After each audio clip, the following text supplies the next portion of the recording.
The woman stumbled into Jerome, Arizona on a May evening in 1882. Her dress torn and dusty, her face sunburned raw, and her lips cracked from 3 days without proper water. Rose Fletcher had walked nearly 20 miles after her stagecoach broke an axle, and the driver told her to wait while he rode for help, then never returned.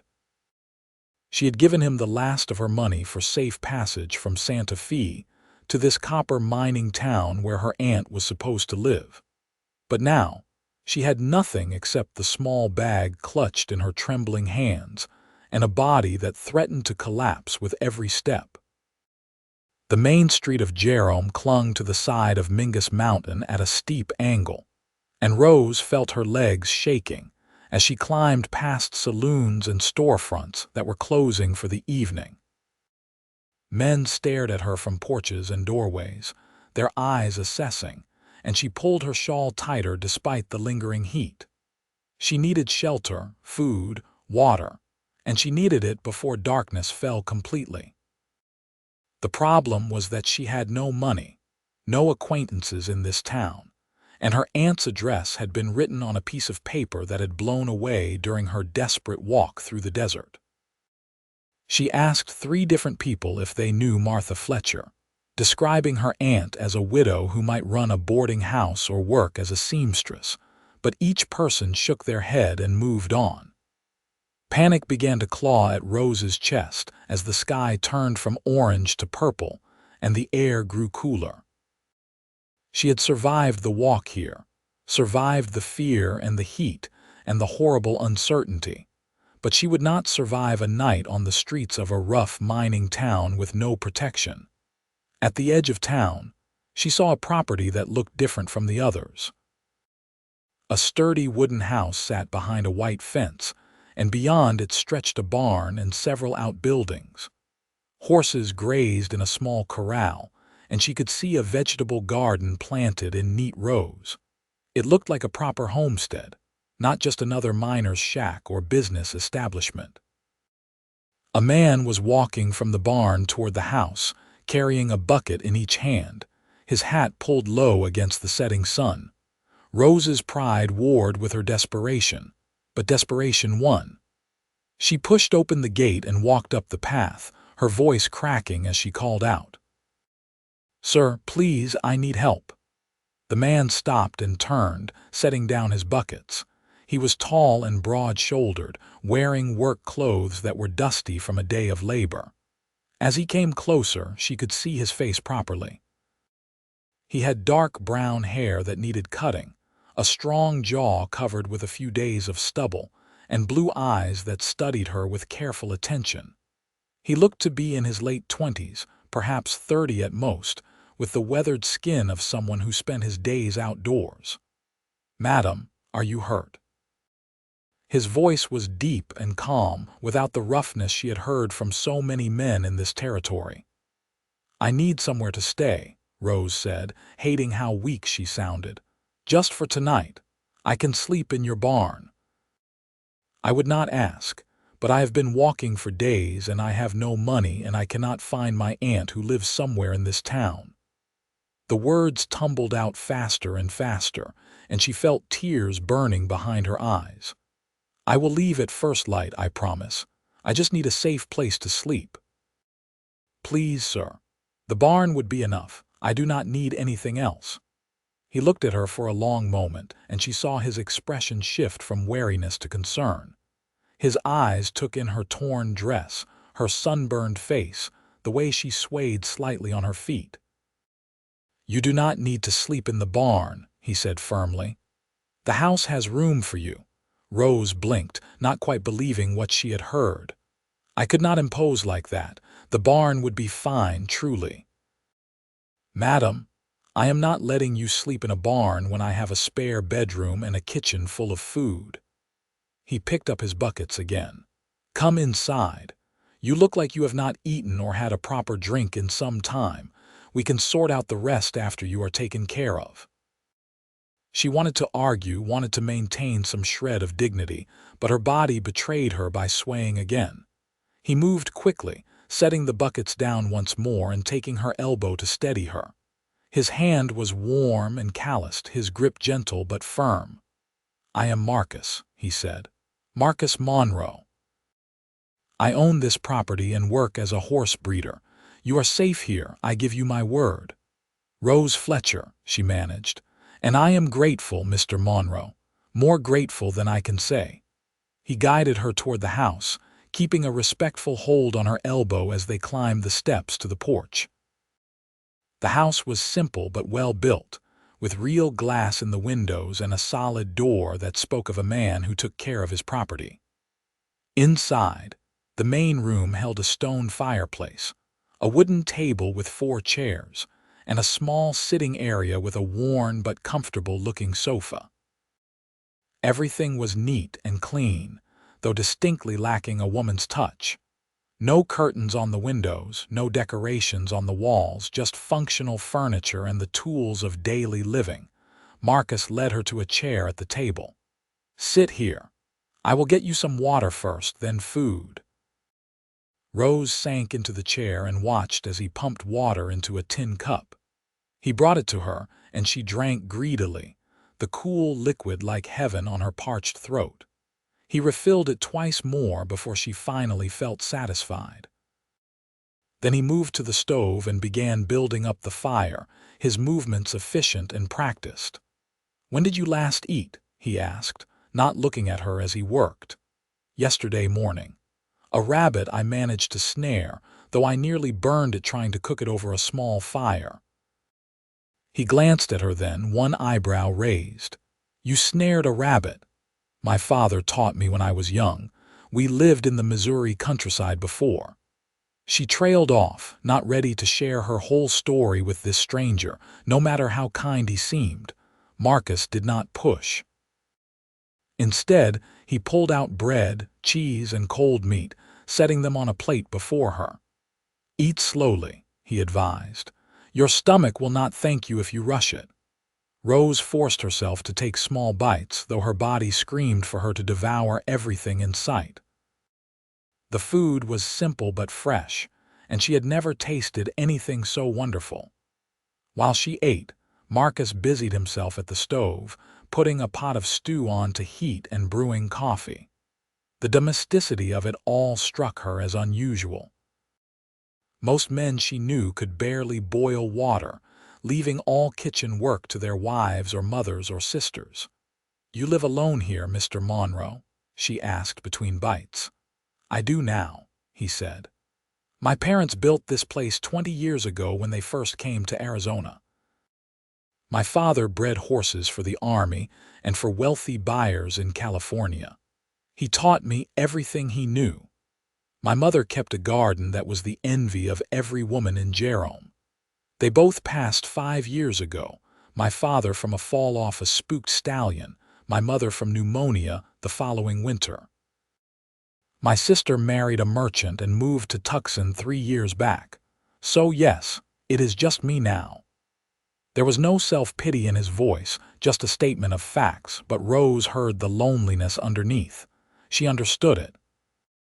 She had been alone since her father died of cholera 2 years ago, and her mother had followed him to the grave just 6 months later, her heart apparently unable to bear the loss. Rose had been living with her mother's sister in Santa Fe, but her uncle had made it clear she was a burden they could not afford to keep. When her aunt had written from Jerome saying there might be work here, Rose had scraped together enough money for the stagecoach ticket and left, hoping for a new start. "I am sorry for your losses," Rose said quietly. "And I am sorry for arriving on your doorstep like this. You must think me terribly forward." Marcus turned from the stove and looked at her directly. "I think you are a woman who found herself in a desperate situation and had the courage to ask for help. There is no shame in that. Tomorrow we will find your aunt and get you settled properly. Tonight, you rest and recover." Tears did come then, slipping down Rose's cheeks before she could stop them. The kindness in his words, the safety of being inside a solid house with food in her stomach, and a man who did not look at her with hunger or calculation. It all overwhelmed her defenses. She wiped at her face with her dusty sleeve, embarrassed by her display of emotion. "I am sorry," she said again.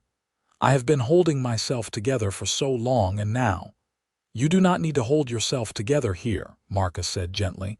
"Cry if you need to. The Lord knows you have earned the right." She did cry quietly, while he moved around the kitchen, giving her privacy by keeping his attention on his tasks. When she finally composed herself, he set a bowl of hot stew in front of her along with a cup of coffee. The stew was thick with vegetables and chunks of beef, seasoned with herbs she could not identify, but that made her mouth water all over again.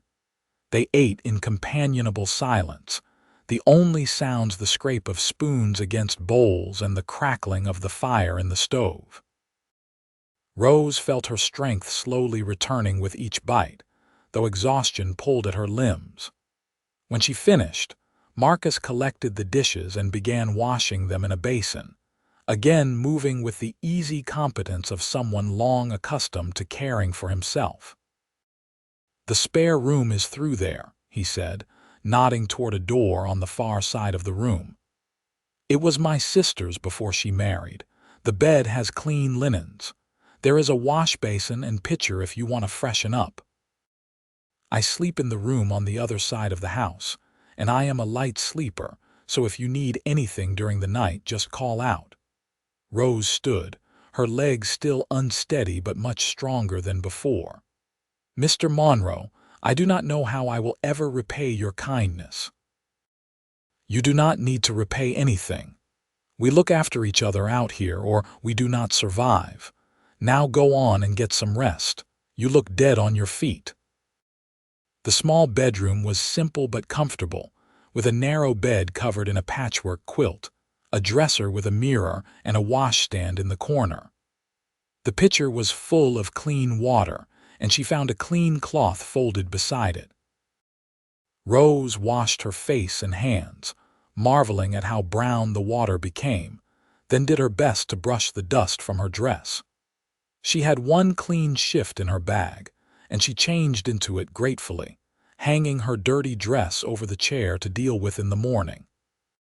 The bed was the most comfortable thing she had felt in weeks.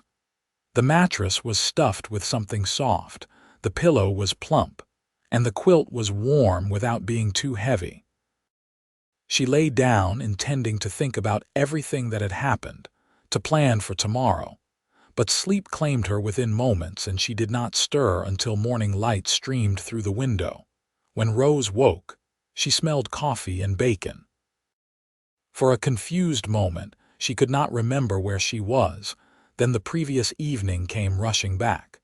She dressed quickly in her cleanest dress, a simple blue cotton that was worn but respectable, and attempted to do something with her hair. Without a proper brush, she could only finger comb it and braid it loosely, but at least she looked more presentable than she had last night. Marcus was at the stove again, cooking breakfast. He looked up when she emerged and nodded in greeting. "Morning. I hope you slept well." "Better than I have in months," Rose admitted. "Thank you again, Mr. Monroe. Marcus is fine. We are not formal out here." He gestured to the table. "Sit. Breakfast is almost ready." She sat and accepted the plate he handed her, piled with bacon, eggs, and fried potatoes. He sat across from her with his own plate, and they ate while the morning sun climbed higher outside the windows. Rose noticed details she had missed in her exhaustion the night before. The house really was well kept, with sturdy furniture and no dust collecting in corners. Through the window, she could see the barn and corrals clearly now, and several beautiful horses moving in the paddock. "I was thinking," Marcus said, setting down his coffee cup.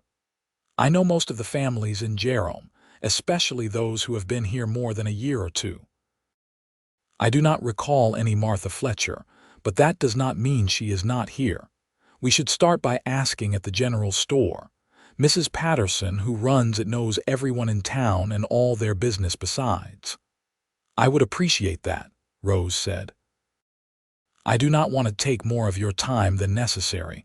You must have work to do." "Work will keep. This is more important." He stood and collected their plates. "I will hitch up the wagon and we will ride into town proper. No point in you walking more than you have to after what you have already been through." Rose helped him wash the dishes despite his protests, and then she followed him outside into the bright Arizona morning. The air was already warming, but it was not yet uncomfortable. The property looked even better in daylight. The barn was painted red, the fences were in good repair, and the garden she had glimpsed last night was thriving with neat rows of vegetables and herbs. This was a man who took pride in his home and his work. Marcus hitched a dark bay horse to a simple wagon, moving with the easy confidence of someone who had done this task 1,000 times. He helped Rose up onto the bench seat, his hand warm on hers, then climbed up beside her and flicked the reins. The horse moved forward willingly, pulling them down the path to the road that led into Jerome's business district. The town looked different in daylight, less threatening but no less rough. Buildings perched at precarious angles on the mountainside, and Rose could see the massive mining operations that dominated the landscape. Smoke rose from smelters, and the sound of machinery echoed across the valley. Men moved with purpose along the streets, heading to and from their shifts in the mines. A few women were visible too, doing their morning shopping or sweeping their porches. Marcus guided the wagon to a stop in front of a large building with a sign that read Patterson's General Store. He helped Rose down and they entered together. The store was dim after the bright sunlight, but Rose's eyes adjusted quickly. Shelves lined every wall, stacked with goods of every description, from food staples to tools to bolts of fabric.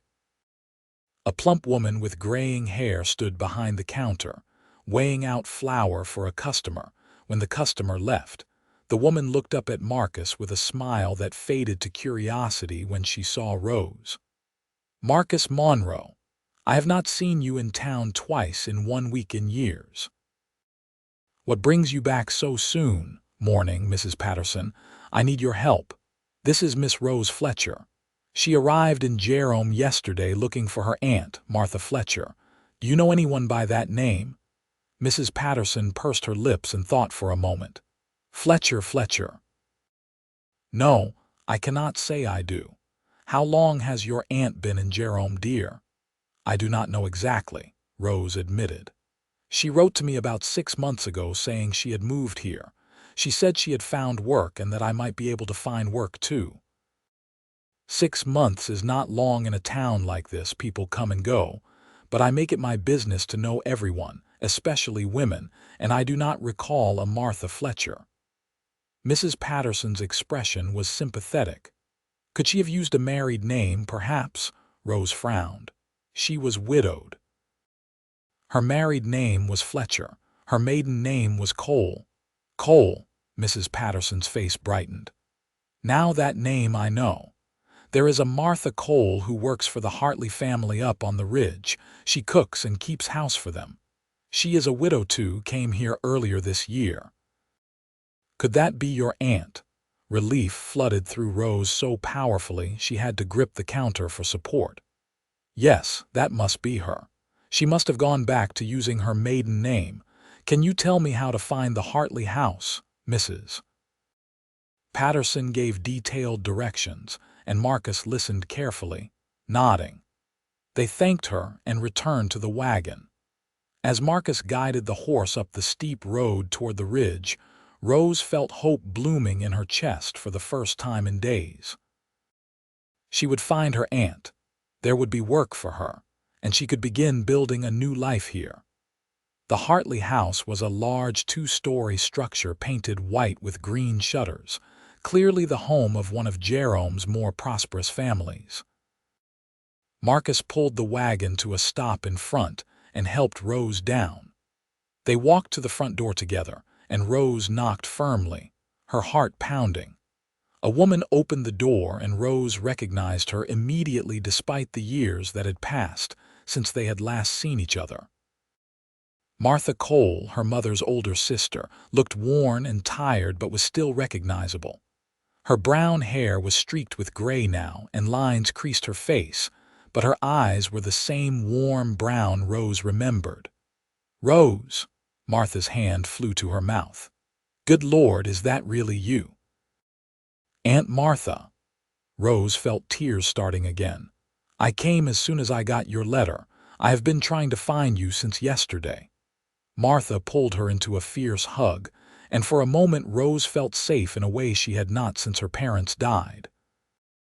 Then Martha pulled back, her expression shifting to concern as she looked at Rose's travel-worn appearance. "What happened to you? You look like you walked through the desert." "I did, actually. The stagecoach broke down and the driver abandoned us. But Mr. Monroe found me and gave me shelter last night. He helped me locate you this morning."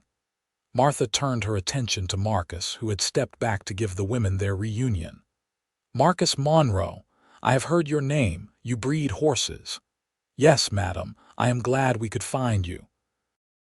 Your niece was in a bad way yesterday. Please, come inside, both of you." Martha held the door open wider. "The family I work for is away for the morning, so we can talk." They followed Martha into a well-appointed parlor. Martha made Rose sit down and tell her everything that had happened, from leaving Santa Fe to the stagecoach breakdown to stumbling into Marcus's property. Marcus stood quietly by the window, letting the women talk, but Rose noticed he did not look impatient or bored. He simply waited with the patient manner of someone who understood that some things could not be rushed. When Rose finished her story, Martha's face had gone pale. "You could have died out there in the desert. Thank God you made it to Marcus's place. Thank God he took you in." "He was very kind," Rose said, glancing at Marcus. "I do not know what would have happened to me otherwise." Martha stood and went to Marcus, taking his hand in both of hers. "Thank you, Mr. Monroe. Truly, I will never forget what you did for my niece." Marcus looked uncomfortable with the gratitude but nodded. "Anyone would have done the same, madam. That is not true, and we both know it. Many men would have taken advantage of a young woman alone and desperate." Martha's voice was firm. "You are a good man, Marcus Monroe." "I should be going," Marcus said, clearly eager to escape the praise. "I have horses that need tending. Miss Fletcher, I am glad you found your aunt. Mrs. Cole, good day to you." He was halfway to the door when Rose jumped up. "Wait, Mr. Monroe, Marcus." He turned back and she crossed to him quickly. "I want to thank you properly. I know you said anyone would have done the same, but that is not true. You saved my life and you did it with kindness and respect. I will not forget it." Marcus met her eyes, and for a moment something passed between them, some spark of connection that made Rose's breath catch. Then he nodded, put his hat back on, and left. Rose stood staring at the closed door for a long moment before turning back to her aunt. Martha was watching her with a knowing expression. "He is a good man," she said again, more quietly. "And he is unmarried, though I hear he keeps to himself most of the time, lives alone out on that property his parents left him, and does not socialize much." "I was not thinking anything like that," Rose protested, but she could feel her cheeks warming. "Of course not, dear. Now let us talk about your situation. I am afraid things are not quite as I described in my letter." Martha sat down heavily, suddenly looking every one of her 50 years. "When I wrote to you, I truly believed I could help you find work and we could live together. But circumstances changed. The Hartley family has made it clear they will only employ me, not me and a niece, and the pay they give me barely covers my own needs. I have been looking for additional work for you, but there is little to be had in Jerome for respectable young women. The saloons are always hiring, but I would not want that life for you." Rose felt her hope crumbling. "So there is no work, "No place for me here." "I did not say that. I am still looking and I will keep looking. But it might take time, and in the meanwhile, you need somewhere to stay. The Hartleys will not allow you to live here." Martha twisted her hands together. "I have been worrying about this since your letter said you were coming. I did not want to write back and tell you not to come, because I knew your situation with your uncle. But I also did not know what to do with you when you arrived." Rose felt panic rising in her chest again. She had nowhere to go, no money, and apparently no prospects for work. "I could take any kind of work, Aunt Martha. I am not proud. I can clean or cook or do laundry. I can even work outdoors if needed. I am stronger than I look." "I believe you, sweetheart, but you have to understand Jerome is not like other towns. This is a mining town, rough and temporary. Most people here are single men who live in boarding houses or camps. The families that do exist are small in number and they take care of their own. An unmarried woman without connections is going to struggle." The words hit Rose like physical blows. She had been so sure that coming to Jerome would be her salvation, that her aunt would help her build a new life. But instead, she was right back where she had started, unwanted and adrift. "I will figure something out," Rose said, trying to keep her voice steady. "I did not come all this way to give up now. If I need to sleep rough for a while until I find work, I will do it." "Absolutely not," Martha said firmly. "Give me a few days to ask around. Someone must need help with something. In the meanwhile—" She hesitated. "I hate to suggest this, but perhaps Mr. Monroe would let you stay another night or two, just until we can find something more permanent. I would offer to pay him for his trouble, but I do not have much to spare." Rose shook her head immediately. "I cannot impose on him again. He already did so much. It would not be proper anyway, an unmarried woman staying in a bachelor's home. It was not proper last night either, but you did not have a choice. And you still do not have many choices, Rose. Pride is a luxury we cannot always afford." Rose knew her aunt was right, but the thought of going back to Marcus and asking for more help made her stomach turn with embarrassment. She had already been so desperate, so needy. She did not want him to think she was taking advantage of his kindness. "Let me try to find something else first," Rose said. "If I cannot find anything by evening, then I will consider it." Martha gave her money for lunch at a small cafe in town and sent her off with a list of families who might possibly need help. Rose spent the rest of the morning and afternoon walking all over Jerome's steep streets, knocking on doors and asking about work. Some people turned her away immediately. Others listened politely before saying they had no need for help, and a few promised to keep her in mind if something came up, but clearly had no intention of hiring her.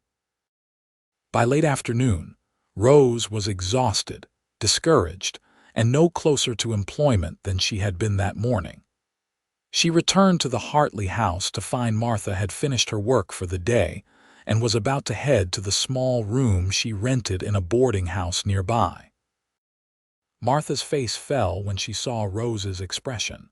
"No luck. None. Then you need to go back to Marcus Monroe's place. I will come with you and explain the situation. Perhaps I can offer to work for him a few days a week in exchange for him giving you shelter. I can cook and clean and help with the garden. Aunt Martha, you already work long hours for the Hartleys. You cannot take on more work. I can and I will if it means keeping you safe." Martha's voice was firm. "Come on. Let us go talk to him before it gets dark." They walked together to Marcus's property, arriving as the sun was beginning its descent toward the horizon. Marcus was in the corral working with a young horse, a beautiful chestnut that pranced and tossed its head. He saw them approaching and handed the lead rope to a young man Rose had not seen before, then walked over to the fence. "Miss Fletcher. Mrs. Cole, is everything all right?" Martha launched into an explanation of the situation, speaking quickly and earnestly, while Rose stood beside her wishing the ground would open and swallow her whole. Marcus listened without interrupting, his face unreadable. When Martha finished by offering to work for him in exchange for Rose's room and board, he shook his head. "That is not necessary, Mrs. Cole. Miss Fletcher is welcome to stay here as long as she needs to. There is no need for you to work yourself to exhaustion trying to pay me back." "But it is not proper," Martha protested. "People will talk. Rose's reputation will be ruined." "People always talk, especially in a small town, but I suspect they will talk less if we are honest about the situation. Miss Fletcher needs a place to stay while looking for work. I have the space and no particular concern for what gossips might say. If it makes you feel better, we can tell everyone that you are here as well, acting as chaperone, even if you are actually staying at your boarding house." Rose finally found her voice. "Marcus, I cannot keep taking advantage of your generosity." He looked at her directly, and again she felt that strange spark of connection. "You are not taking advantage. I am offering help to someone who needs it. If the situations were reversed, I hope you would do the same for me." "I would," Rose said quietly, "in a heartbeat. Then it is settled." Marcus turned back to Martha. "Your niece will stay here in the spare room and I will sleep on the other side of the house just like last night. I will not compromise her in any way. You have my word on that." Martha looked between them and Rose could see her aunt making calculations and assessments. Finally, Martha nodded. "All right, but I will come by regularly to check on things. And Rose, you will keep looking for work every day. This is temporary, understood?" "Understood," Rose agreed, though part of her felt a strange reluctance at the idea that this would only be temporary. Martha left after extracting promises from both of them to be careful of appearances. Marcus showed Rose back into the house, and the evening settled into a pattern similar to the night before. Marcus cooked dinner. They ate together with easy conversation, and then Rose helped clean up despite his protests. But this time, Rose felt less like a desperate refugee and more like a guest, and she found herself watching Marcus as he moved around the kitchen, noticing things she had been too exhausted to notice before. He was a handsome man, in a rough-hewn way that suited the territory. His hands were scarred from years of working with horses, but they moved with surprising gentleness when he handled the dishes or served food. He was quiet but not cold, thoughtful in a way that suggested he spent a lot of time in his own head. And there was a loneliness about him that called to something in Rose, a recognition of shared experience. They were both alone in the world, both trying to build something out of the pieces life had left them. "Why are you being so kind to me?" Rose asked suddenly, the question escaping before she could think better of it. Marcus paused in drying a plate, considering. "I suppose because someone was kind to me once when I needed it. After my parents died, I went through a dark time, did not see much point in continuing. I let the property go to ruin, drank too much, pushed everyone away. Then one day a man named Sam Porter came to me. He was my father's friend, a horse trader from Prescott. He stayed for a month, helped me fix up the place, got me working with the horses again, and basically refused to let me wallow. He saved my life, even though he had no obligation to do so. When he left, he told me to pay it forward someday. I guess this is me doing that." "What happened to him?" "To Sam Porter. He died 3 years ago. Heart gave out while he was driving a herd north, but I think about him often, about the fact that he cared enough to help a bitter young man who was not even grateful at the time." Rose felt her throat tighten with emotion. "I am grateful, Marcus. More than I can say." "I know you are. Now let us talk about your work search. What kind of work are you qualified to do?" They spent the rest of the evening discussing possibilities. Rose told him about her education, which had been better than most girls received thanks to her father's belief that women should be able to read and write and figure properly. She told him about her skills in sewing, cooking, gardening, and animal husbandry from growing up in the countryside. Marcus listened carefully, occasionally asking questions, and Rose found herself relaxing in his presence. He did not make her feel foolish or inadequate. He simply listened and tried to help. "I have an idea," Marcus said finally. "It might not be what you are looking for, but hear me out. I need help with the horses. Not the training, but the daily care. Mucking stalls, grooming, feeding, maintaining the tack. I also need help with the garden and the house, though I have been managing on my own. If you worked for me, I could pay you a small wage and you would still have room and board. It would not be much, but it would be something." Rose stared at him. "You would hire me? Why not? I could use the help and you need the work. It seems like a solution that benefits us both." "But people will really talk then.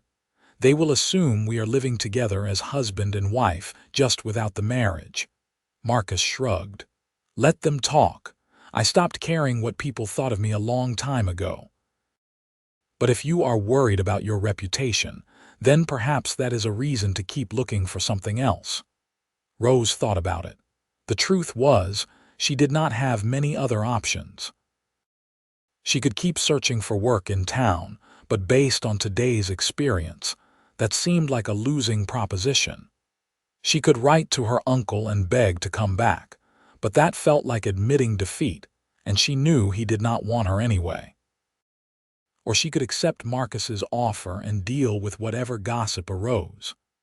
"I care less about my reputation than I care about finding a way to support myself," Rose said slowly. "If you are truly offering me work, then I accept, but I want to do it properly. Pay me a fair wage and I will work hard for you. I do not want this to be charity disguised as employment." "Fair enough. How about room, board, and $20 a month to start? If you prove yourself capable, we can discuss increasing the wage later." $20 a month was more than Rose had expected. It was not a fortune, but it was enough to start saving, enough to eventually afford her own room somewhere if she wanted to move on. "That is generous. You have a deal, Mr. Monroe." "Marcus," he corrected. "If we are going to be working together, we should use first names." "All right. Marcus." She held out her hand and he shook it firmly. His palm was warm and rough against hers, and she felt a little thrill run up her arm at the contact. She pulled her hand back quickly, confused by her reaction. If Marcus noticed anything, he did not show it. "Good. We will start tomorrow morning. I will show you everything you need to know about caring for the horses. It is not complicated work, but it requires consistency and attention to detail. Can you be up by sunrise?" "I can be up whenever you need me to be. Sunrise is fine. Now you should get some rest. Tomorrow will be a long day." Rose went to her room, but she did not fall asleep as quickly as she had the night before. She lay in the dark, listening to the unfamiliar sounds of the house settling and thinking about the strange turn her life had taken. 2 days ago, she had been desperate and alone, convinced she might die in the desert. Now she had a place to live and work to do. And she had Marcus, who had shown her more kindness than she had any right to expect. She thought about the way he had looked at her when they shook hands, the warmth in his blue eyes. She thought about his quiet strength, his competence, his gentleness. And she felt something stirring in her chest that she had not felt in a long time, something that felt dangerously like hope mixed with something warmer and more complicated. "Stop it," she told herself firmly. "He is being kind to you because he is a good man, not because he is interested in you romantically. Do not read things into this that are not there. You work for him now. That is all this is." But as she finally drifted off to sleep, her last thought was of Marcus's smile and the way it had made her heart skip a beat. The next morning, Rose woke before dawn and dressed in her oldest clothes, the ones she did not mind getting dirty. She found Marcus already in the kitchen, brewing coffee. He looked surprised to see her up so early. "I thought I would have to wake you," he said, handing her a cup. "I am used to early mornings. My father always said the best work gets done before the heat of the day. Your father was a wise man." They ate a quick breakfast of bread and jam. Then Marcus led her out to the barn as the sky was just beginning to lighten in the east. The barn was well organized, with 6 stalls on each side and a tack room at the far end. Currently, 4 of the stalls held horses, and Marcus introduced her to each one as they walked down the line. "This is Thunder, the bay you saw me driving yesterday. He is my main work horse, steady and reliable. Next to him is Copper, that chestnut yearling you saw in the corral. I am training him for a buyer in Prescott. Over here is Daisy, my old mare. She is retired now, but she earned her keep for 15 years. And this one is Storm, a 3-year-old I am hoping to sell to the cavalry if I can get him properly trained." Rose reached out tentatively to stroke Thunder's nose, and the big bay huffed warm breath over her hand. "They are beautiful. They are good animals. Horses have always made more sense to me than people."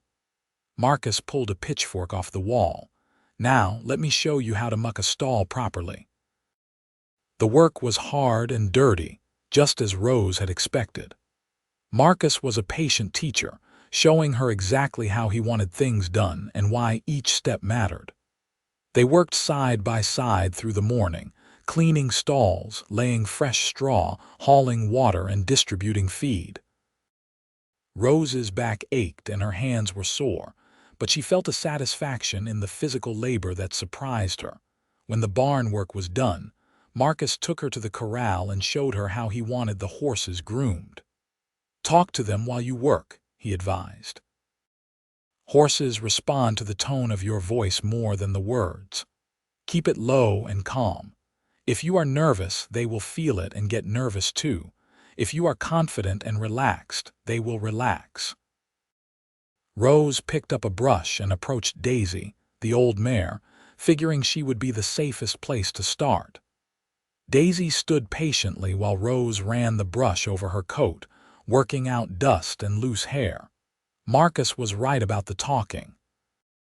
Rose found herself murmuring to the mare about nothing in particular, and Daisy's ears swiveled to catch the sound of her voice, her head lowering in contentment. "You are a natural," Marcus said, watching from where he was working with Storm. "Some people never learn to be comfortable around horses, but you move like you have done this before. My father kept a plow horse and a riding horse. I took care of them when I was growing up. I always loved it. Then you are going to be a lot more help than I expected." They broke for lunch at midday, and Rose insisted on cooking. She made a simple meal of fried eggs and potatoes, but Marcus ate like it was a feast. "I have been eating my own cooking for years," he said. "It is nice to have someone else's for a change." After lunch, Marcus took her to the garden and showed her what needed tending. Rose could see immediately that he had been neglecting it. Weeds had taken over several rows, and some of the plants were struggling from lack of proper attention. "I do not have much time for this," Marcus admitted. "I know I should take better care of it, but the horses take up most of my day." "I can handle the garden," Rose said confidently. "In fact, I can probably expand it if you want. We could put in more varieties, maybe even some flowers near the house." "Flowers?" Marcus looked skeptical. "They are pretty, and bees like them, which helps with pollination for the vegetables. If you say so, I will trust your judgment." Rose spent the afternoon working in the garden, her hands in the soil, the sun warm on her back. It felt good to be useful, to have purpose and direction. When the shadows grew long, she returned to the house to find Marcus had already started dinner. They cooked together, moving around the kitchen with an ease that surprised them both, and then ate while talking about the next day's work. A pattern developed over the following weeks. Rose woke at dawn, worked alongside Marcus until midday, then spent the afternoons on the garden and household chores while Marcus focused on training the horses. They ate their meals together and talked about everything and nothing. Rose learned that Marcus loved to read but rarely had time for it anymore.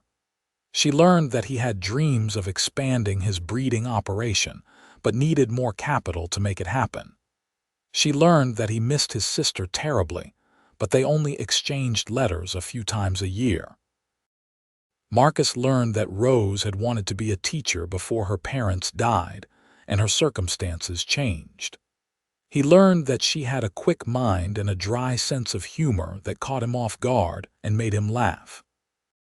He learned that she sang while she worked in the garden, old folk songs in a sweet, clear voice that carried across the property.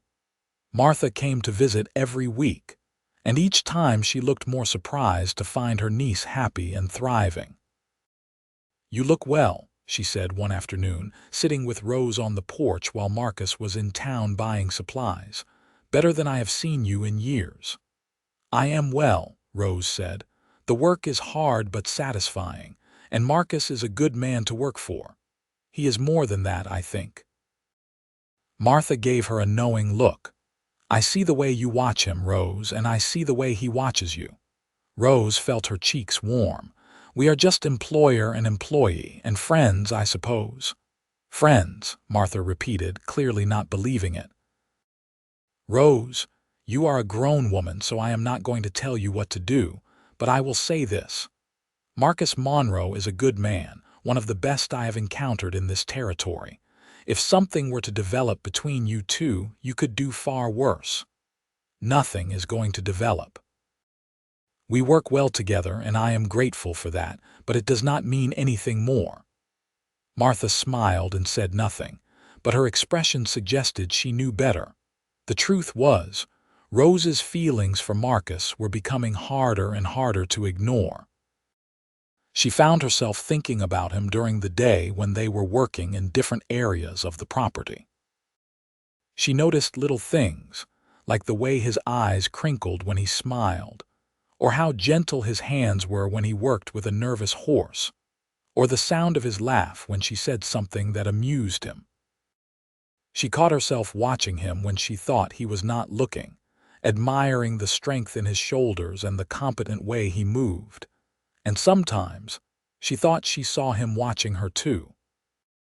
She would look up from her work in the garden to find him standing by the corral, his attention on her instead of the horse he was supposed to be training. Or she would catch his gaze across the dinner table, something warm and intent in his expression that made her pulse quicken. But neither of them said anything. They maintained their careful friendship, their easy working relationship, and Rose told herself that was enough. She was building a new life here, saving her money, gaining skills and confidence. She did not need romantic complications. Then one evening in July, everything changed. A summer storm rolled in during the afternoon, one of those violent Arizona thunderstorms that turned the sky black and unleashed torrents of rain. Marcus and Rose rushed to get the horses into the barn and secure everything that might blow away. By the time they made it back to the house, they were both soaked through, water streaming from their hair and clothes. "Go change into something dry," Marcus said, his voice raised to be heard over the drumming rain on the roof. "I will get a fire going so we can dry out properly." Rose went to her room and stripped off her wet dress, shivering in the sudden chill. She put on her other dress and wrapped a shawl around her shoulders, then returned to the main room. Marcus had built up the fire, and the warmth was already spreading through the space. He had changed his shirt, but his hair was still wet, droplets running down his neck. They stood by the fire together, warming themselves, and listened to the storm rage outside. Thunder crashed overhead, and lightning lit up the windows in bright flashes. It was the kind of storm that made the world feel small and intimate, that reminded you of how vulnerable humans were against the forces of nature. "I love storms like this," Rose said quietly. "When I was little, my mother used to make hot chocolate and we would sit together and watch the lightning. She said storms were nature's way of cleaning everything, making it fresh and new." "That is a nice way to think about it," Marcus said. He was standing very close to her, close enough that she could feel the heat radiating from his body. "My mother was always terrified of storms. She would hide in the root cellar until they passed." Rose turned to look at him and found his eyes already on her. In the firelight they looked darker, more intense. She felt her breath catch as something shifted in the air between them, some invisible barrier finally crumbling. "Rose," Marcus said, and her name on his lips sounded different than it had before, weighted with meaning. "Yes. I need to tell you something. I have been trying not to say it, trying to convince myself it was not true, but I cannot keep pretending." He took a deep breath. "Having you here, working alongside you, getting to know you, it has been the best part of my days. More than that, it has made me realize how lonely I was before you came. I look forward to seeing you each morning. I find excuses to be near you during the day. I lie awake at night thinking about you sleeping just on the other side of these walls.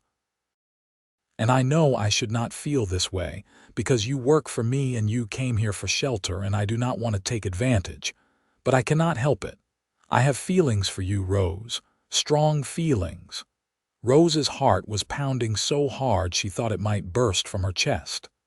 "Marcus, You do not have to say anything. I just needed you to know. And if it makes you uncomfortable, if you want to find other work, I will understand. I will even help you find something. But I had to be honest with you." "Stop talking," Rose said, and she reached up to cup his face with her hand. His skin was warm beneath her palm, his stubble rough against her fingers. "I have feelings for you too. I have been trying to ignore them, trying to tell myself it was just gratitude or friendship, but it is more than that. So much more." Marcus closed his eyes briefly, and when he opened them again, they blazed with something that made Rose's knees weak. "Rose, are you sure? I do not want you to feel obligated because I gave you a job and a place to stay. I have never been more sure of anything. I care about you, Marcus. I think I started caring the night I stumbled onto your property, and you said the house had room for me. No one had made room for me in so long, and every day since then, you have just become more important to me." He reached up and covered her hand with his, pressing it more firmly against his cheek. "Can I kiss you, please?"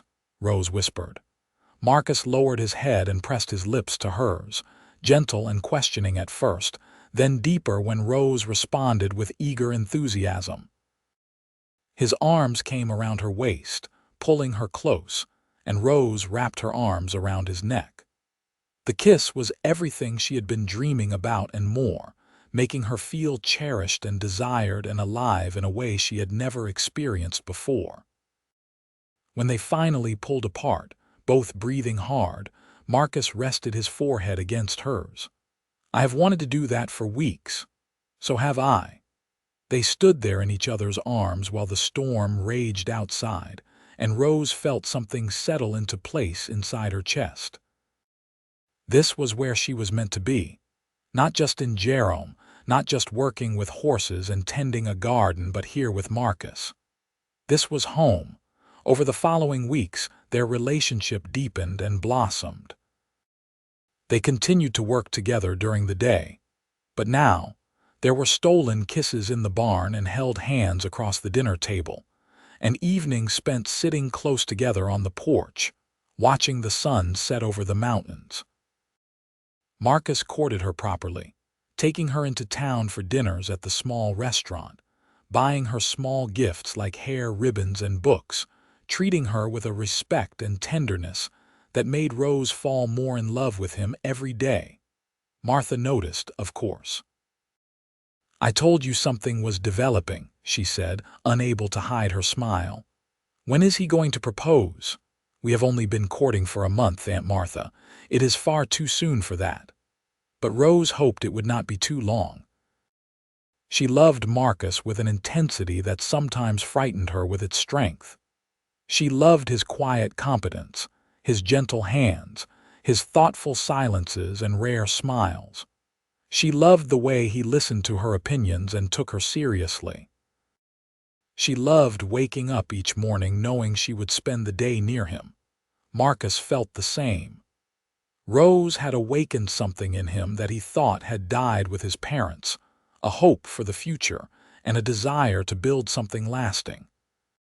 He loved her courage and her resilience, the way she had walked across the desert and survived, and then thrown herself into a new life without complaint. He loved her singing in the garden and her quick wit, and the way she looked at him like he hung the moon. He loved coming home at the end of the day and finding her there, making his house feel like an actual home instead of just a place he slept. In August, Marcus received a letter from his sister in Tucson. She was coming to visit for a few days and wanted to meet the woman he had written to her about. Rose was nervous about meeting Marcus's only family, but Marcus assured her that his sister would love her. Sarah Monroe arrived on a Friday afternoon, traveling with her husband David, a successful merchant with kind eyes and a balding head. Sarah looked like a female version of Marcus, tall and broad-shouldered with the same blue eyes and dark hair. She swept Rose into a hug within moments of meeting her. "Finally, someone has managed to drag my brother out of his self-imposed isolation," Sarah said, grinning at Marcus over Rose's shoulder. "I was beginning to think he was going to live out here alone forever, talking only to horses." "The horses are better conversationalists than most people," Marcus said dryly, but he was smiling. They had a wonderful few days together. Sarah regaled Rose with stories of growing up on the property, of their mother's legendary stubbornness and their father's terrible jokes. David talked about his business in Tucson and the growth the town was experiencing. And Sarah made it very clear that she approved of Rose.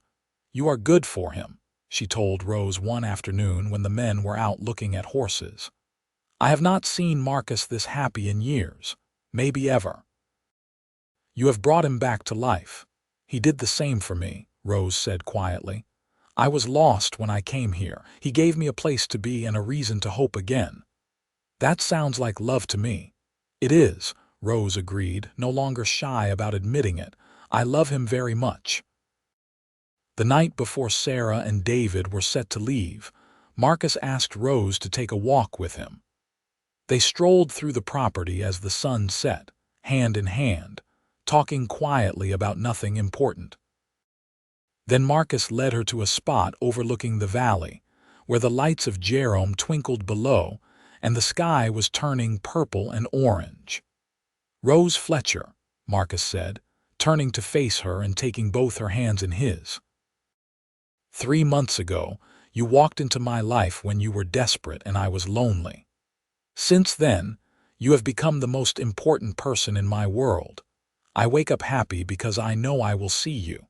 I go to sleep content because you are under my roof. I cannot imagine my future without you in it." Rose's eyes filled with tears as she realized what was happening. Marcus dropped to one knee, still holding her hands. "I do not have a fancy ring yet. I wanted to ask you first before I spent the money. But I am asking you now, will you marry me? Will you be my wife and my partner and the mother of my future children? Will you make this place our home instead of just mine?" "Yes," Rose said, tears streaming down her face.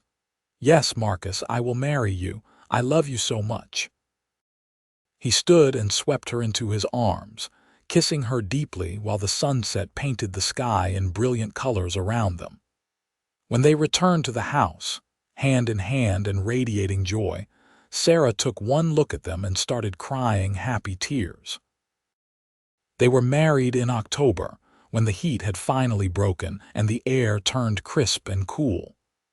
The ceremony took place in Jerome's small church, with Martha and Sarah serving as witnesses and half the town in attendance.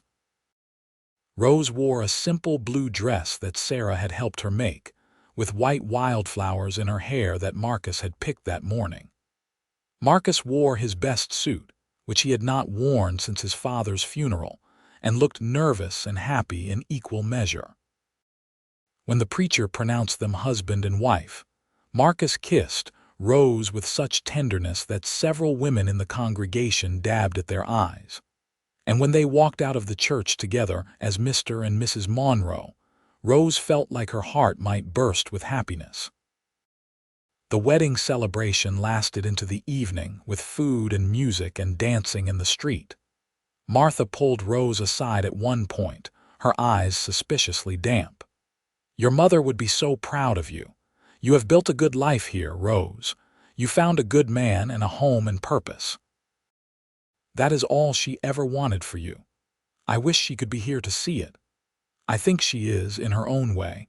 Now go dance with your husband. He looks lost without you." Rose and Marcus danced together as the stars came out overhead, lost in their own world. When the party finally wound down, they returned to the house that was now officially theirs together. Marcus carried Rose over the threshold, making her laugh, and set her down gently in the main room. "Welcome home, Mrs. Monroe." "I have been home since the first night I stayed here," Rose said, pulling him down for a kiss. "I just did not know it yet." Their wedding night was tender and sweet, full of whispered declarations and gentle explorations. Marcus was patient and careful with Rose, making sure she felt cherished and safe. And Rose gave herself to him completely, trusting him with her body as she had already trusted him with her heart. In the morning, they woke tangled together in Marcus's bed, which was now their bed. Rose traced patterns on Marcus's chest while he played with her long hair, which she had left unbraided for him. "What are you thinking about?" Marcus asked softly. "I am thinking about how lucky I am, how different my life could have been if I had not stumbled onto your property that night. I could have died in the desert or ended up in one of those saloons or had to leave Arizona altogether. Instead, I found you." "I am the lucky one," Marcus said, tipping her chin up so he could look into her eyes. "You walked into my life and changed everything. You made me want to live again, not just exist.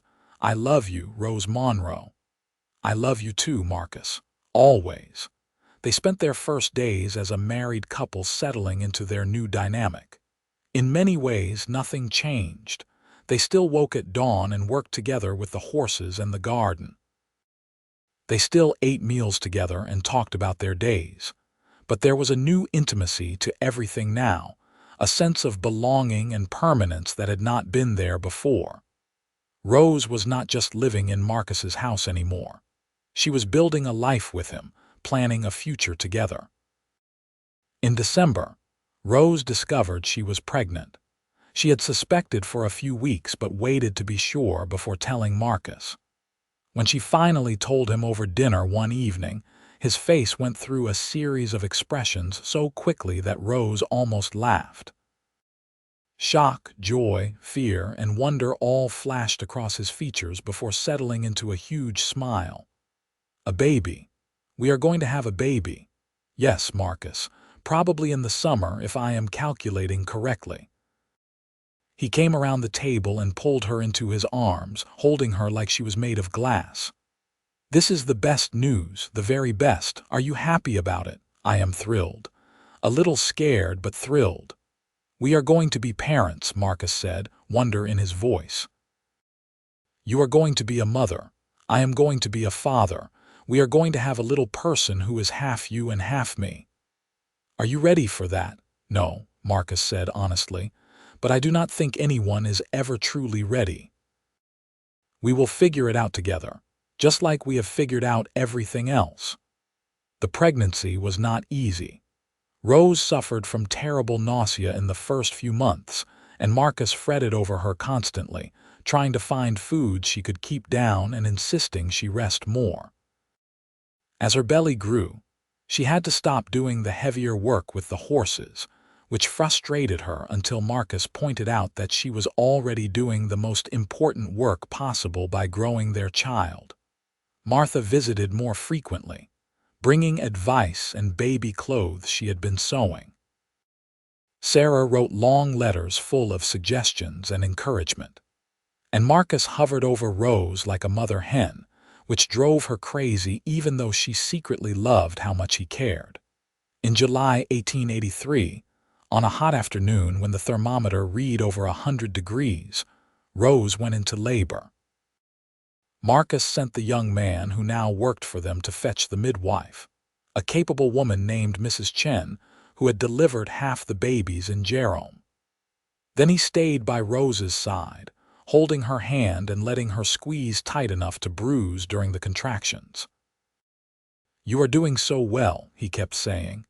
"So strong, Rose, I am so proud of you." "This is your fault," Rose panted between contractions, only half joking. "I know, I am sorry, I love you. I love you too, even though I want to hit you right now." Marcus laughed, though it sounded slightly hysterical. "You can hit me all you want after this is over." The labor lasted through the afternoon and into the evening. Mrs. Chen was calm and encouraging, giving Rose instructions and reassurance. Marcus never left, even when Mrs. Chen suggested he might be more comfortable waiting outside.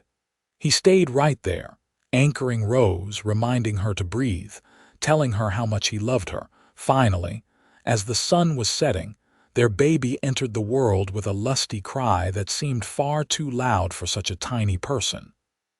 Mrs.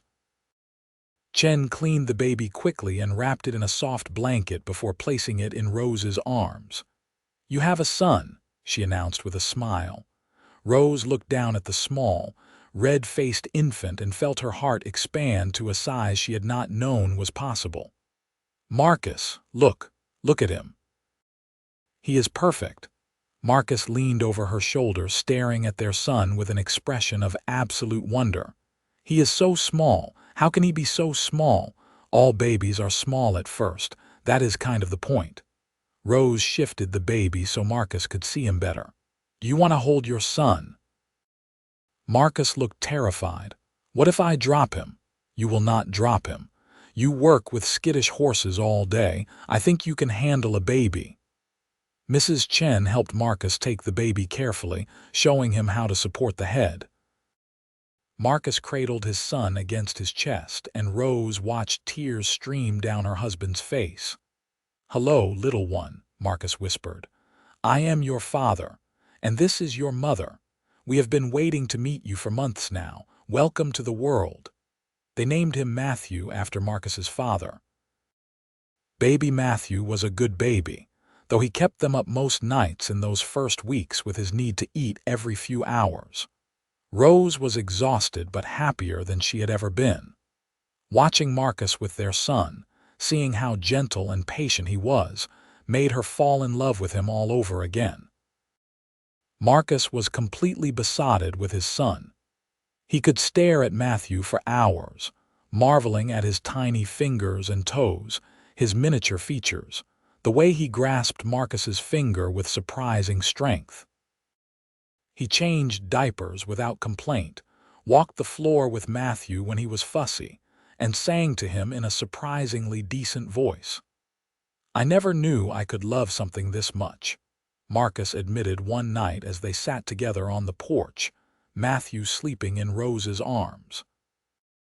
"I thought I loved you as much as it was possible to love someone, but then he came along and somehow there was even more love. How does that work?" "I do not know," Rose said softly.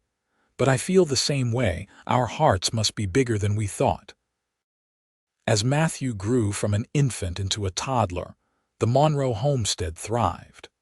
Marcus's horse breeding business was doing well, bringing in enough income that they could expand the operation and hire additional help.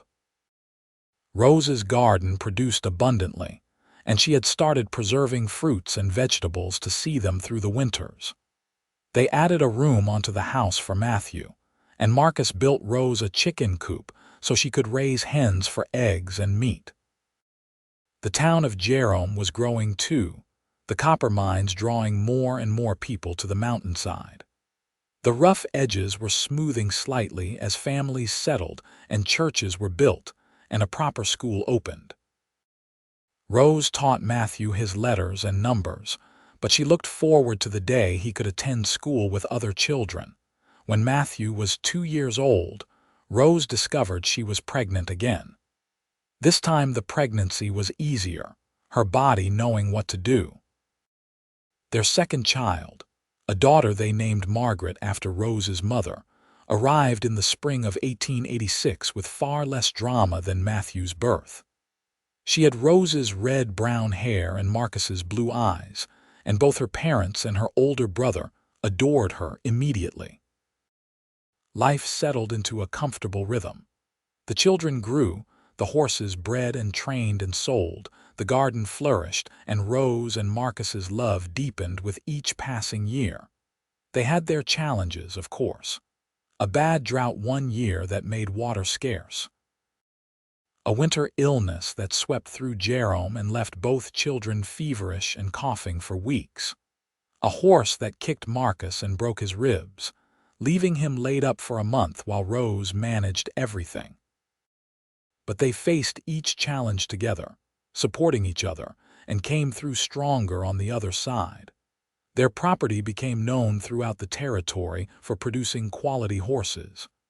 Buyers came from as far as California and Texas to look at Marcus's stock. Rose's garden was legendary, and she often sold or traded produce to other families in Jerome. Martha remained a constant presence in their lives, visiting every week to dote on her great-niece and great-nephew.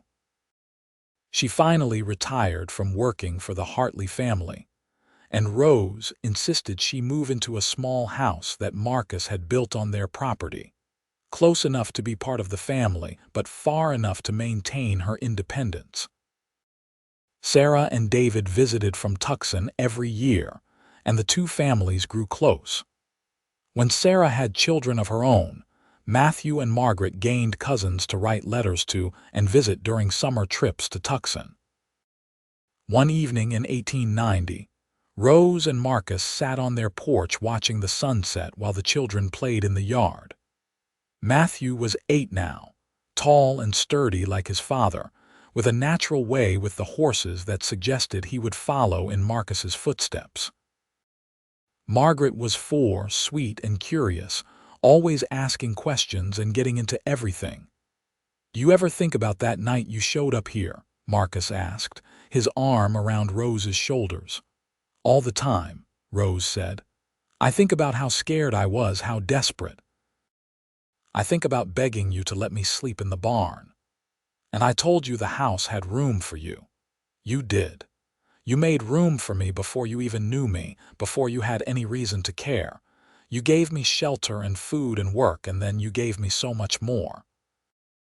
You gave me a home and a family and a life I love. You gave me everything, Marcus." He pulled her closer and kissed the top of her head. "You gave me just as much. You brought this place to life. You brought me to life. Before you came, I was just existing, going through the motions. You made me want to live again. You made me want to build something meaningful. We built it together." "Yes, we did." They sat in comfortable silence, watching their children play as the sky turned orange and pink and purple. Rose thought about the journey that had brought her here, all the loss and hardship and fear. She thought about walking through the desert, convinced she might die before reaching Jerome. She thought about standing at Marcus's gate with nothing but desperation and hope. And she thought about how all of it, every difficult moment, every tragedy had led her exactly where she was meant to be. Here in this place with this man, with these children. Building this life day by day, season by season, year by year. "Mama, Papa, watch me." Matthew called from where he was attempting to climb the corral fence. "Be careful," Rose called back, even though she knew Marcus had built that fence sturdy enough to hold a grown man. "He is fine," Marcus said. "He is like you, brave and determined. Nothing stops him once he decides to do something." "That sounds like you, not me. It is both of us. The best parts of both of us." Margaret ran over and climbed into Marcus's lap, tired from playing. He wrapped his arms around her and she settled against his chest with the complete trust only a young child could have. Rose watched them, her heart full to overflowing. "Are you happy?" Marcus asked softly. "Happier than I ever imagined I could be," Rose said honestly. "You, every single day. From the moment I wake up next to you until the moment I fall asleep next to you, I am grateful for this life we have built. I am grateful you stumbled onto my property that night. I am grateful you were brave enough to ask for help. I am grateful for every moment since then.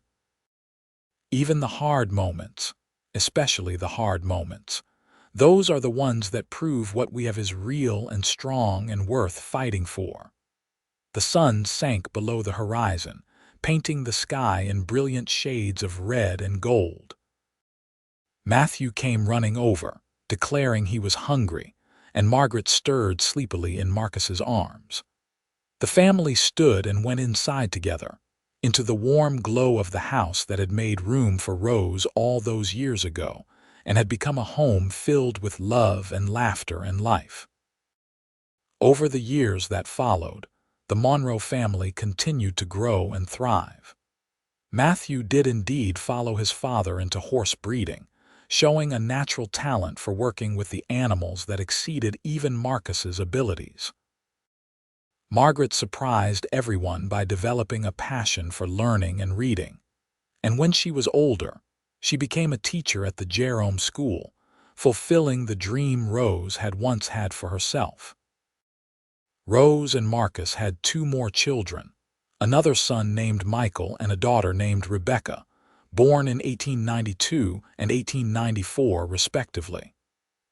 The house had to be expanded twice to accommodate the growing family, and the property became a bustling homestead full of noise and activity and love. Marcus's hair turned gray at the temples, and Rose found laugh lines creasing her face, but they aged together gracefully, still partners in everything. They still worked side by side with the horses and the garden, though now they had their children's help. They still sat on the porch in the evenings, watching the sunset and talking about their day. They still held hands across the dinner table and kissed each other good night every evening without fail. Jerome changed around them, evolving from a rough mining camp into a proper town with businesses and schools and churches. The mines continued to produce copper, bringing prosperity to the region. The Monroe property became a landmark, that place up the road where the horse breeder lived with his large, happy family. Martha lived to see all 4 of her great-nieces and great-nephews grow into adulthood, passing peacefully in her sleep in 1905 at the age of 73. Rose mourned her aunt deeply, but was grateful for all the years they had together, for the support and love Martha had provided when Rose needed it most. Sarah and David remained close, visiting regularly and maintaining strong bonds between the cousins. The Monroe children would sometimes spend summers in Tucson, and Sarah's children would visit Jerome, creating memories and friendships that would last their whole lives. As Rose and Marcus entered their 50s, they began to step back from the daily operations of the property, letting Matthew and his new wife take over more of the responsibility. They became grandparents, delighting in the new generation of children who ran through the property just as their own children had. One evening in 1912, 30 years after Rose had first arrived at Marcus's gate, they sat together on the porch once more. The house behind them was full of family, 3 generations gathered for Sunday dinner. The sound of children's laughter and adult conversation drifted through the open windows. 30 years, Rose said, shaking her head in wonder. Has it really been 30 years since I stumbled onto your property, desperate and afraid? 30 of the best years of my life, Marcus said. His hair was completely gray now, his face lined with years of sun and work, but his eyes were still the same bright blue, and they still looked at Rose with the same love and devotion they always had.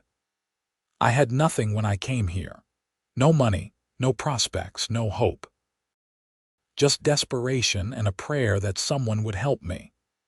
And I was living alone in this house, talking to horses because I had forgotten how to talk to people. We saved each other, Rose. We did, she agreed, taking his hand.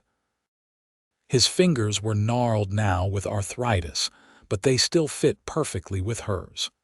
You made room for me in your house, and I made room for you in my heart. You were already in my heart before I even knew your name, Marcus said. I looked at you standing at my gate, so brave even though you were terrified, and something in me recognized something in you. Like I knew you were going to be important even then. Fate, Rose said softly, or destiny, or just pure luck. Whatever it was, I am grateful for it every day. They sat in comfortable silence, listening to their family inside, watching the sun set over the valley. The same view they had watched thousands of times before, never getting tired of it, never taking it for granted. No regrets? Marcus asked. Not a single one, Rose said firmly. Every choice I made, every step I took led me here, led me to you. How could I regret any of that, even the hard parts? The stagecoach breaking down, walking through the desert, arriving with nothing, especially those parts. They taught me how strong I could be. They brought me to your door. They gave me the courage to ask for help when I needed it most. Without those hard parts, I would not have this beautiful life. Marcus lifted her hand to his lips and kissed it gently. I love you, Rose Monroe, just as much today as I did 30 years ago. More, actually, because now I know exactly how lucky I am. I love you too, Marcus, today and always. The sun sank below the horizon, and the stars began to emerge in the darkening sky. Inside, someone started playing the piano, probably Margaret teaching one of her children a song. Voices rose in melody, slightly off-key but enthusiastic, singing an old folk song that Rose had taught them years ago. Marcus stood and held out his hand. Dance with me, out here. We do not have any music. We have all the music we need. Rose took his hand and let him pull her to her feet. They moved together in a slow circle on the porch, dancing to the sound of their family singing inside and the evening wind rustling through the cottonwood trees. Marcus held her close, and Rose rested her head on his shoulder, fitting against him as perfectly as she had for 3 decades. This was home. Not just the house or the property, but this moment, this man, this life they had built together. It had started with a desperate woman begging to sleep in a barn and a kind cowboy saying the house had room. It had grown into something neither of them could have imagined, a love story written across years and seasons, full of joy and sorrow, challenge and triumph, but always, always love.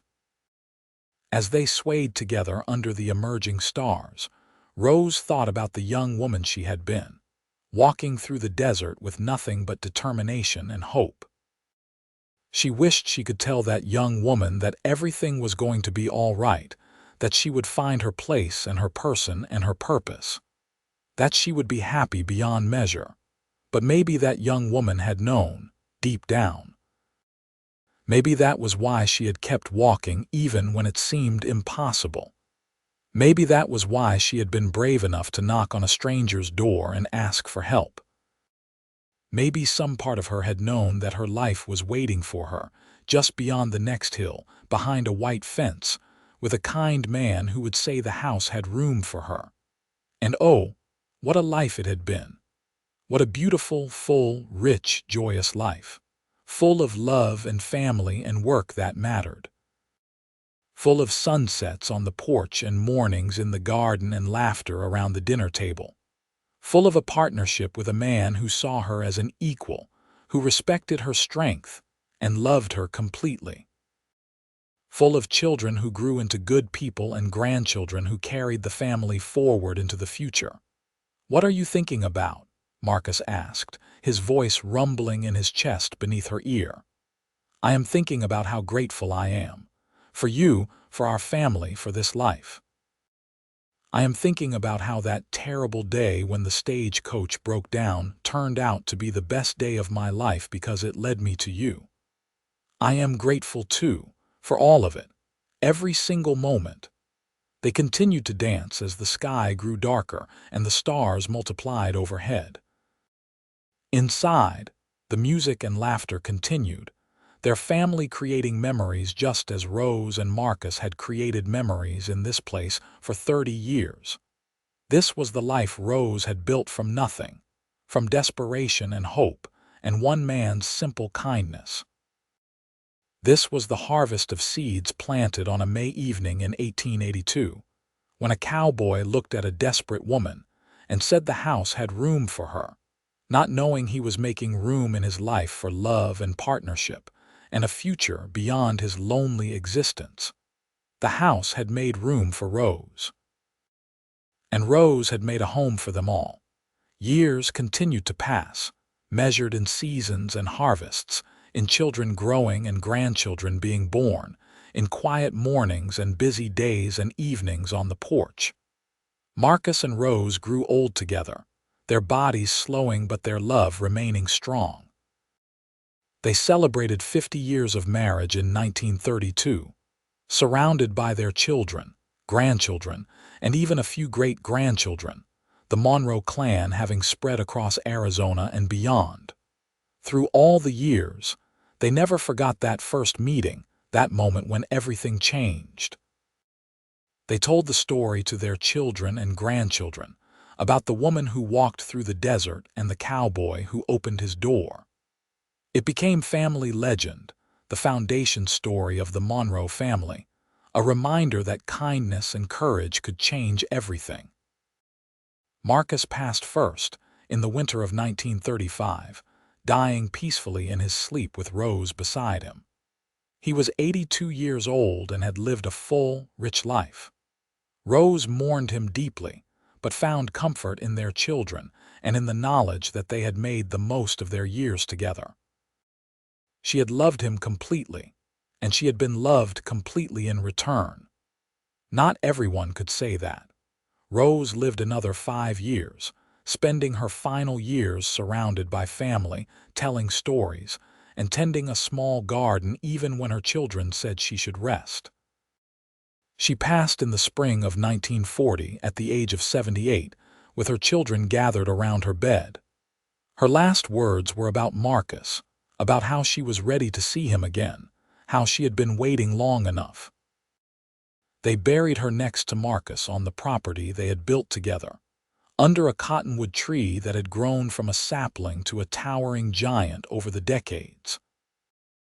The family property remained in Monroe hands, passed down through the generations, each one adding their own chapter to the story, but never forgetting the foundation that Rose and Marcus had laid. And sometimes, on quiet evenings when the wind was right, people swore they could hear singing in the garden, a sweet, clear voice carrying old folk songs across the property.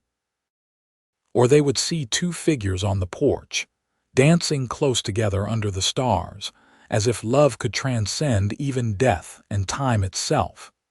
The house that had made room for a desperate woman became a home that sheltered generations. The love that began with a simple act of kindness grew into a legacy that touched countless lives.